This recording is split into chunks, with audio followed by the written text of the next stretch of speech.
right? Well, we're working with cartoon physics, but I trust you can figure it out. In the meantime, I was thinking Ferb and I could take a crack at your world record-breaking elephant toothpaste experiment. Oof, I think we both have our work cut out for us. I'll talk to you later.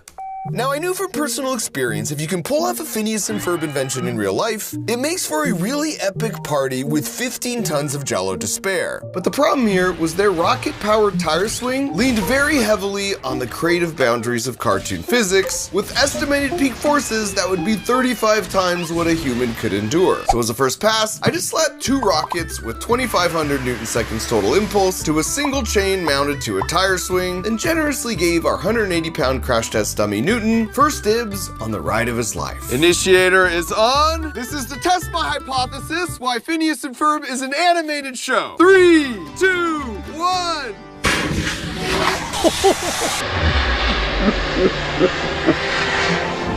And after the smoke cleared, we lost our pants.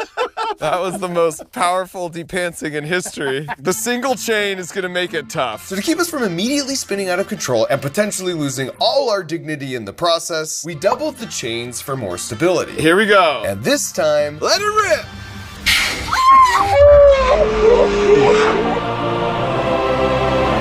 The exact same thing happened. Oh no. He can't keep his clothes on. I think only one of them ignited. And a high-speed camera replay revealed that's exactly what happened. So once we fixed the faulty ignition wire, we tried again. Go!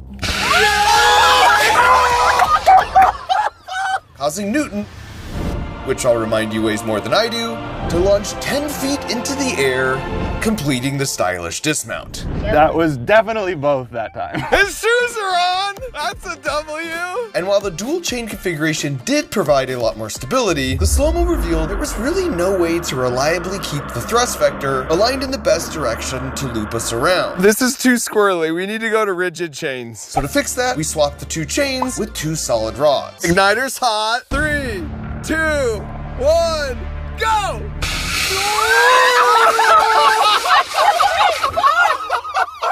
As you can see here, the rocket forces were so high, it ripped our entire half-ton steel swing structure out from the stakes, anchoring it into the ground. Lift off! He's gone! He's gone! All right, well, that's a successful rocket swing. Now we just gotta figure out how to make it slightly more safe. So we were off to a promising start. We just needed a little more inspiration. Hey, Mark, how's the build? It's got a little work left, but it's getting less lethal by the minute. I do feel, though, that the party needs a little something more. I've got it. How about you build them a backyard roller coaster like the one we made at the beginning of summer? Steel tracks, carts with seatbelts, and of course, be sure to add extra thermal shielding for when you re-enter the atmosphere. Aren't you a little young to be building things that require extra thermal shielding for when they re-enter the atmosphere? Yes, I am. Well, good luck.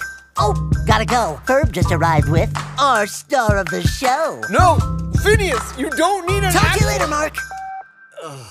That's gonna get messy. Now the good thing about roller coasters is unlike 2-story tall rocket-powered tire swings, roller coasters actually exist. So I did what any self-respecting engineer would do as a first step and conducted some tedious research. Now I knew that finding the perfect Goldilocks zone for our birthday guest would be critical. Not so extreme it sends him back to the hospital, but also not so boring it feels like watching a William Osmond video. So armed with all the learnings from our tedious research, we set out to build the perfect indoor roller coaster for my buddy Ethan. By the way, this is Ethan. And what you should know about Ethan is he was recently diagnosed with a rare and severely debilitating neurological condition that left him bedridden, causing him to miss most of the school year. In fact, his pain and nausea was so severe, he couldn't even walk from one room to another. But the other thing you should know about Ethan is he's incredibly resilient. And after a full year, he'd recovered enough to make his way back to school. And as luck would have it, he not only had a birthday party coming up, but he was also a massive Phineas and Ferb fan. Which was perfect, because we had our first prototype of the world's greatest Phineas and Ferb indoor roller coaster ready to test. Okay, ma'am, here we go.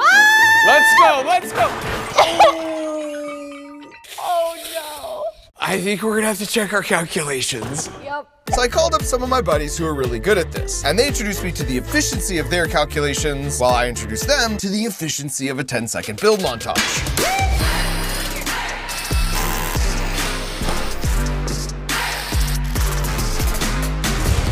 And while not yet perfect, we were certainly on the right track. Now we just needed a few more of them.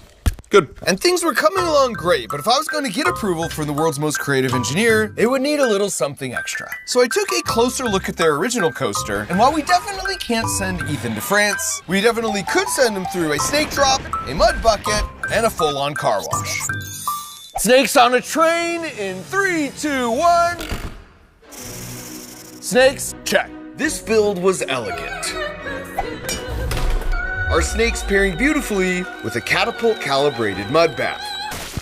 Ah! That's why you wear safety glasses. Why are you smiling so much? You ready? Clean me off. Followed by a cleansing soap scrub infused with eucalyptus oil at 40 miles an hour.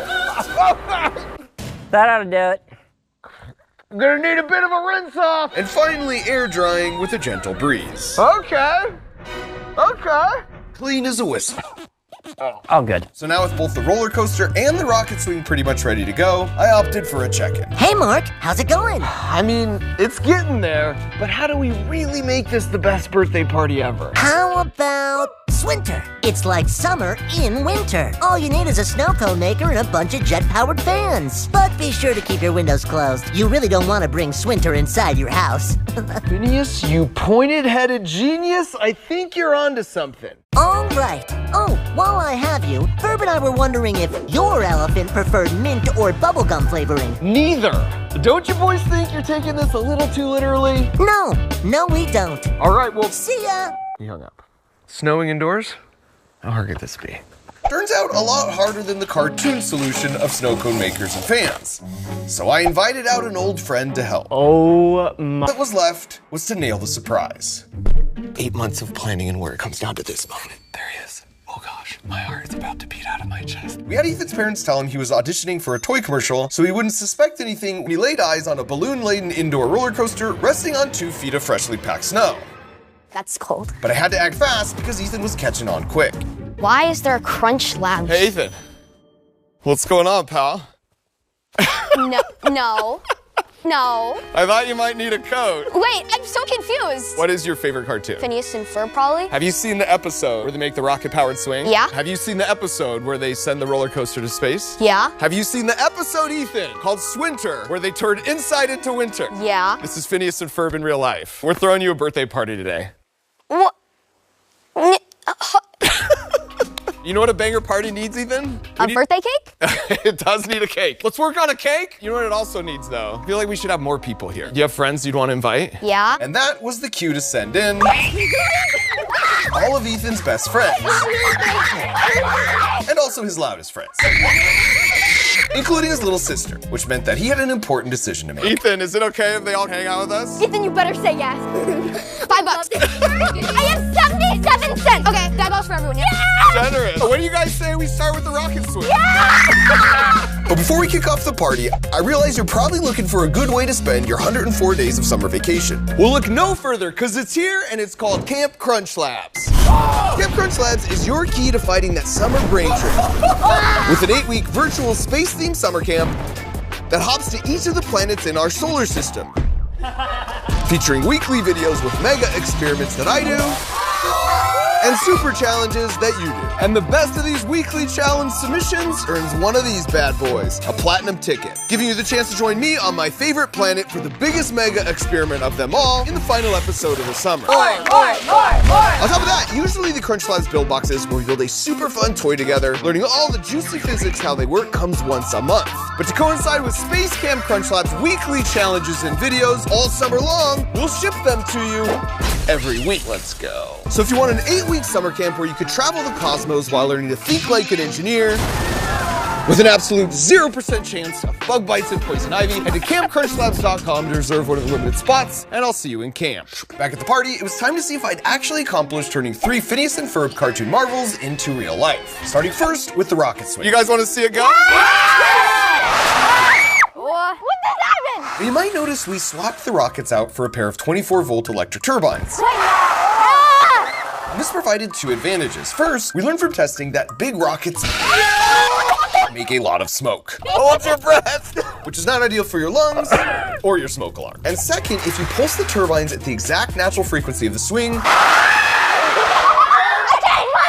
which is exactly what you naturally do when you pump your legs on a swing, by the way. Well, then you can add more and more energy to the swing until it has enough Come on, come on, come on, come on. to clear the bar. Come on, come on. And even with our modifications, a thought suddenly occurred to me. That seems really dangerous. My protest fell on deaf ears. Safety is for losers. Seeing as he was such a tough guy all of a sudden, I decided to use Ethan to get a baseline Here we go, Ethan. Here we go. to see how high you could swing if you just had to rely on your boring old muscles. Wow. And the answer was pretty much horizontal. Ethan, you're kind of going high. Hi, Shmai. Now it was my turn to see what would happen if you added 14,000 RPMs of propulsion. Okay, are you guys ready? Of course, the #1 rule when demoing a potentially disastrous engineering build at a kid's birthday is that you definitely want to do it before you— I've never done this before. What do you mean you've never done this This is before? my first time. Has it been tested? No. Uh-oh.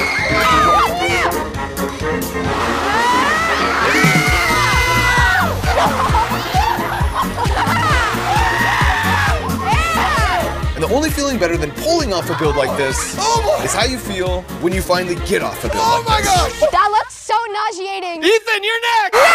No! Before we got to the big roller coaster finale, I decided we should take a little winter break, starting with some snow cones Who's ready for a snowball fight? and some snowballs. However, unfortunately for them, certain habits are hard to kick. Headshot. Who's next? Oh, that was... Eat it. And then suddenly, and very undeservedly I might add, I was in over my head. Wait, why is everyone aiming at me? Okay, truth. Truth. Who wants to go sledding? Let's go!